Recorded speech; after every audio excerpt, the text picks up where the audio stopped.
So this is the launch system I designed for the Thor. Now, I was going to do 3 orange tanks, but it wasn't really enough for what I wanted to do.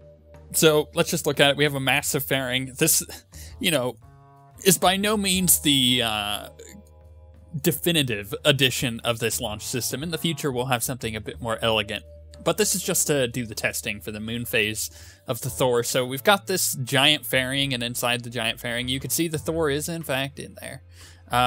This is the Thor designed for space travel and not for atmospheric. So, oh gosh, let's see if I can even get a good view at this. I have to go up and then under and then zoom way in. Almost. There we go. So you see I've got the, just, you know, 2 rockets here. I've got the nuclear rocket, then the 215 thrust one, which is kind of our get off of the surface of moon rocket, and this is the maneuver within space rocket because it's so dang efficient. All right, so let's zoom back out. There's a lot of stretch just to keep it from wobbling around. 3 boosters each side, 3 boosters each side. And then we have these massive fuel tanks, which we ditch at one point in the flight because they are just, they have no engines attached to them at the bottom. So you can see they're kind of just like our booster tanks for the middle stage here. And all this is doing is just feeding fuel in. So as soon as these are empty, we get rid of those. Yeah, pretty easy, right? So we're gonna save and we're gonna launch this thing. Like I said, it's not majestic as much as we would like it to be, because we want like a system set up where we can launch this sucker into space as many times as we need to and have it fairly cheap. Now, the design that I have in my head for future launches is maybe just to put boosters on the sucker. Like, don't even put a fairing on it. Don't attach rockets to the bottom. Just boosters on the Thor itself. There's a lot of stuff that activates at the beginning there. And what that would do, having boosters attached to it, is it's such a light craft kind of to begin with. Like, it's a small thing, so it should be able to get into space on its own power once the boosters run out. The problem, though, is then we need to refuel it in space in order to get it docked with the Aurora, because it wouldn't have enough gas to get to that. So I think we would make like a, almost like a parking garage in space, where we would just park some of these things. Because there's going to be situations where we need to send like a colony to the moon and we need to build a moon base. But in order to do that, both bays of the Aurora need to be cleared out and have attachment systems in there for, you know, the moon bases. So you would then not use the Thor or the Loki in whichever case. So you would park those in space around Kerbal, but I think you would actually make like a parking station for them where they can refuel and whatnot, and maybe even get to the moon and just redock with the Aurora. So I think that's the plan we'll go with. All right, this is the separation stage. Those go. How much fuel does this have left? Quite a bit, actually. When those go, it does wobble a bit. And as you can tell, they explode on each other, which is fine. All right, so fuel is rapidly running out of those. This mission, I've realized you don't really gain a lot of speed at this point. It kind of slowly ramps up as you get out of the atmosphere. But we don't do an atmospheric turn for quite a while. And in fact, we're just waiting for these fuel tanks to dissipate enough so that way we can ditch this stage and then boost ourselves into orbit the rest of the way. It's right about here that we're going to start our turn. We're going to get to like the second little pip there on our atmosphere level, which will allow me to start doing an atmospheric turn. And even though we're technically like getting out of the atmosphere, it's not really much of an atmosphere turn, is it? But we want to start our turn so that way or a gravity turn, not atmospheric turn. What am I talking about? It's been a long day. So I just want to go to like about right there, watching the fuel on this quite intently. Now the thing is, this has a lot more fuel than it looks like because these 2 fuel tanks are feeding into it. So I'm going to go to my map. I'm going to do that just so I have it up. The RCS on this will be important. In testing, I've realized that once these go, this thing gets a little unstable, which is why we have some struts connecting up through the fairing. We'll also get rid of the fairing here shortly as well. It's going to be important. And separation stage. I'm going to stop my engines. I'm going to separate. Wow, that just kind of like exploded apart from each other, didn't it? Just a little bit of thrust. Let's just get away from that mess. Why did it all blow apart? That's really weird. You know what it was? It was the dissipation of energy. That's what it was. You know, like when you watch like race cars crash, they turn into like a million pieces, right? The reason they do that is because it's dissipating energy. It's making sure that the energy isn't being put through the driver. And in that case, I guess those explode into millions of pieces, so that way all that energy isn't being pushed back into the craft as it pushes away from it. I don't know. We'll go with that. That is our engineering for the day. All right, what do we need to do here? We could go to the apoapsis. I think I'm just going to continue boosting. In fact, our apoapsis is high enough that I'm just going to full-on horizontal burn here.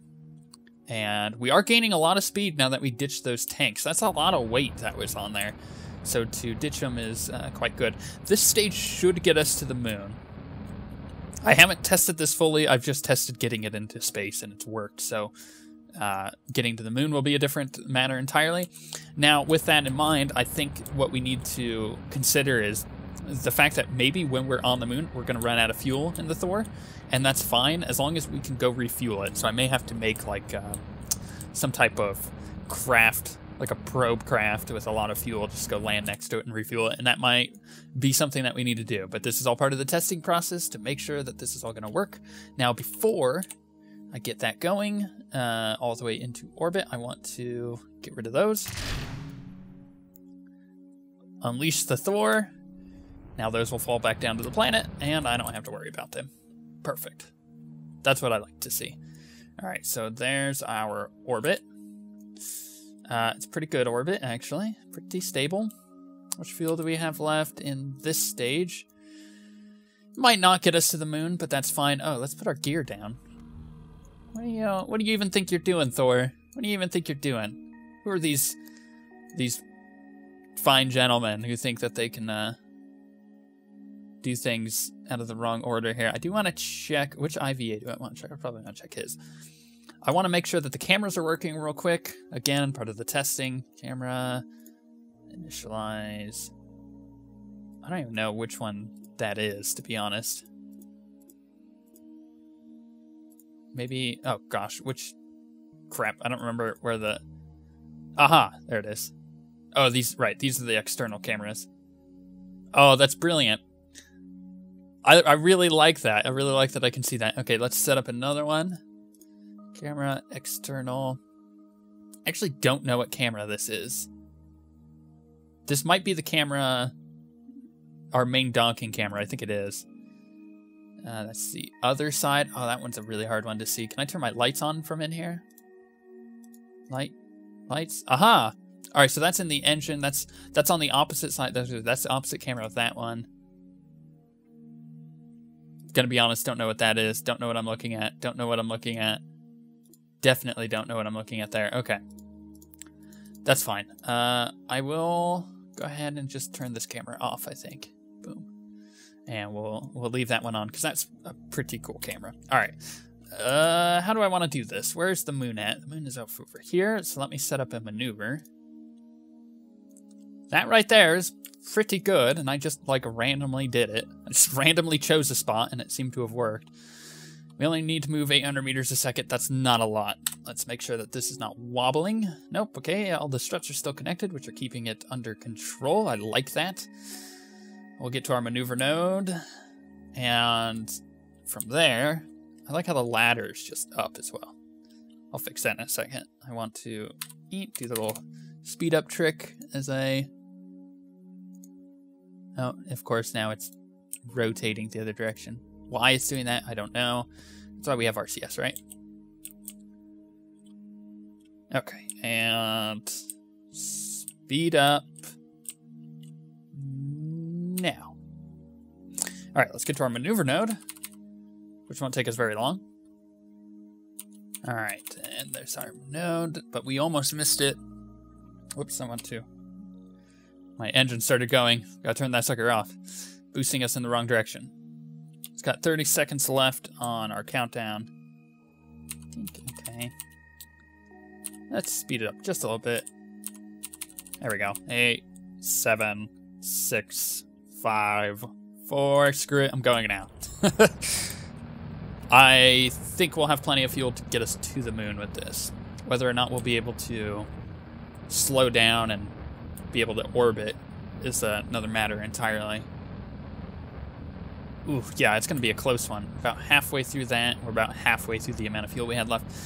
I mean, we might get like a good 10-second boost out of it, but probably not more than that, if any. I may have calculated this fuel like dead on. Okay, do you want to get good? There we go, that's perfect. That'll work really, really well. I'm gonna quick save, and we're going to speed up. Yeah, we only have like not fuel left. There's like nothing left on this thing. I could just ditch it, probably would be ideal. But I want to get within the working range of this thing. And think, okay. So from there, we'll want to, I'll probably set up the maneuver like right there. We want our orbit. So I'm going to very slowly get to this maneuver node. And right there, we'll start our burn.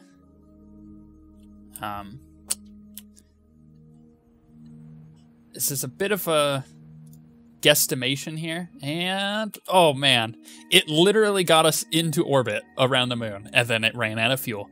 All right, that's fine, because now we have plenty of time to set up our next stage here. So we want to get rid of that, which then ditches the entire thing. I did have a docking port on there in case there was enough fuel that I could get back to it, but obviously that isn't the case. So we make sure our engines are off. They are.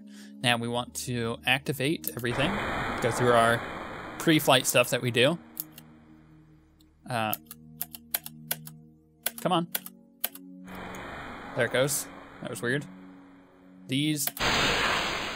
Gosh, that thing is loud. And we don't want to hit anything else. Enough spaces from here on. We'll quick save just in case I accidentally hit space.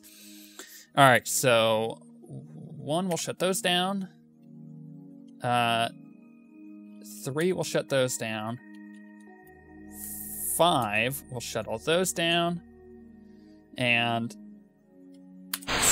whoops, hit 6. There we go. And 7 shuts down the front boosters, which slow us down. All right, that's cool. So we want to get away from that thing. So first thing I'm going to do is I'm just going to gently maneuver here. I just, you know, want it kind of right side up from where we're currently at. Where is Kerbal? There it is. You magnificent bastard. What does 8 do? I think 8 turns on something, so 9 would be air brakes. Okay, so I've got my control scheme set up. We're already facing retrograde, so if we just turn on 4, which are these, we can begin our retrograde burn, and we'll gently get away from that thing. Perfect.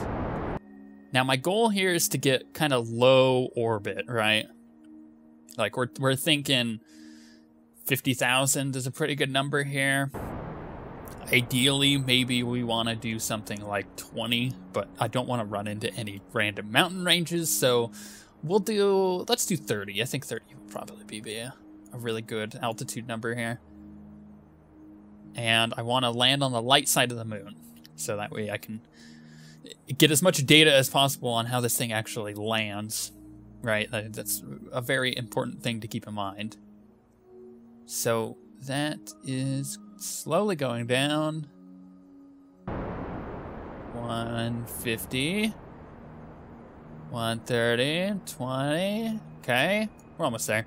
Now, I could be using my retrograde burners that are stationed at the front of my craft, but I'm not going to do that just yet. That'll be for more maneuverability as we get lower in orbit. because this, you know, these engines are just so efficient, I may as well use them, right? So from here, we want to flip prograde. I'm not using RCS. I've got plenty of RCS to begin with, but we're not going to use any. All right, now I probably will use some to just stop my rotation. Oop. And there. Perfect. Turn RCS off. And we'll speed up, which will bring us within range of our periapsis. So here's the clever thing. We have our retrograde burn that we're doing now with our current nuclear engines. Nuclear? I don't know. But once we get to our apoapsis and we want to start, you know, our like landing, right? Because we're going to get our perfect orbit here, we're going to quick save, and then we're going to go in for landing. But when we get to our apoapsis, we'll be facing prograde, which means we use our retrograde boosters at the front to slow us down the rest of the way. It's brilliant, isn't it? I know, I have set this all up. It's perfect. It's this Thor is like the pinnacle of my engineering in Kerbal Space Program, and also my piloting in Kerbal Space Program. Once we finally get the Aurora together and we've been docking and undocking these suckers, it'll all just be downhill from there. Nothing will ever be as good as what I have created. I think that's good for now. That's at 23 and that's at 50. That'll be good for our quick save. And now we can do our retrograde to land. Which it looks like we'll be off over here. Kind of near our first landing. That's really cool. I did that unintentionally. Let's bring it down a bit more.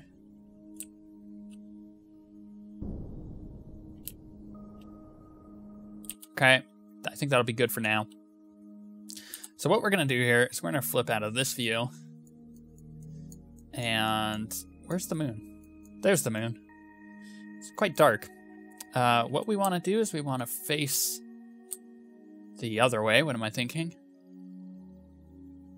And then I want to switch over engines. Maybe not quite yet on the engines, actually, because I got to get oriented here. So let's go to the light side of the moon. Oh, look at that. The rising Kerbal, the rising sun. It's all gorgeous. It's so gorgeous. All right. Where are we at moon-wise? We are getting fairly low, which is fine, right? So, okay, so now we're right side up. Yeah, so what we're going to do here is we're going to disable those engines, which are 3, I think 8, or, yep, okay, perfect. I should really just have like a thing that I make for my keyboard and put it down on it so that way I can just see. But this'll work just fine. All right, let's speed up a little bit more. We have a lot of velocity to burn off, honestly. And this all seems pretty rocky. Let's get closer to our periapsis. We're just like skimming the surface too. I like it. All right, so what I can do here is a myriad of things, but I think the primary thing that I want to do is slow down enough to land, but I want to land like straight up and down, and we're just moving really, really, really fast across the surface at the moment. So if I start slowing down, I'm going to deorbit into the ground, so that may not be ideal, but we may just end up running into the mountainside over there anyways. So what I may want to do is see how much this is going to slow me down. Kind of hard to tell. I'm moving very fast. And if this is, okay, 1 and 2 are the first engines, 3 and 4, so it would be 6 is what we're looking for our up and down engines, or landing engines. We also want to bring our gear out. We're not landing this like an aircraft. That's not the idea. That's not the goal. It's land it straight up and down like this. But I need to burn off all that speed. So, what am I learning thus far from this test? First thing is that these engines don't feel powerful enough to slow us down, although maybe we should consider maybe a better angle of approach on landing to begin with. Right? So that might be a thing. So what we're going to do is I'm going to turn those off. 7 turns them off completely. I'm going to turn on these. So that means I need to maneuver backwards. So now I'm not flying this definitely like an aircraft. I don't want to land it like an aircraft now. That would be very, very, very, very bad.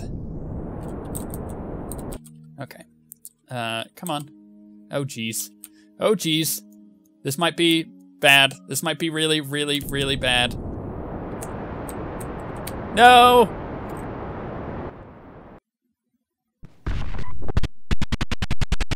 They live!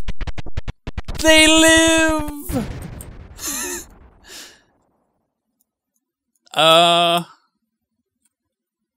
Well, I bet you didn't see that coming. Now, of course, that was all a simulation, and that's why we quick save, right? Right? That was their like moonlander inside the craft. It was on the screen that's there. That was their simulation, right? Yeah. Okay, so let's try this again. We're going to retrograde burn. We're not going to get that super freaking low like we did last time. Instead, we're going to do about that. Let's get out of this. Let's flip to the other side of the moon. There's Kerbal again. Oh, that beautiful sunrise. Now, we want to get to about 20,000 meters. 22, 21, 20. Where are we at on the moon? We're in a good spot. So, here's what we're going to do. We are going to flip this around. So we're going to try something else here. I don't really need the fuel or anything up. I'm not really too concerned about that. So, if we do this, we face retrograde. Let's turn our RCS on to stabilize. Good. We want to rotate a little bit. There we go. Now, 2. So now we have both engines working in the back. For our retrograde burn, this is working way better for a moonlander. Because like I said, we want to land right side up here on our landing gear, but not like an aircraft landing. Because it's really hard to land like that on the moon. There's not a lot of lift with air, so you can't necessarily, I mean, you can try, but it's going to be a really bumpy ride. And this thing will explode if it tries. So we're just going to completely slow down until we're about 0.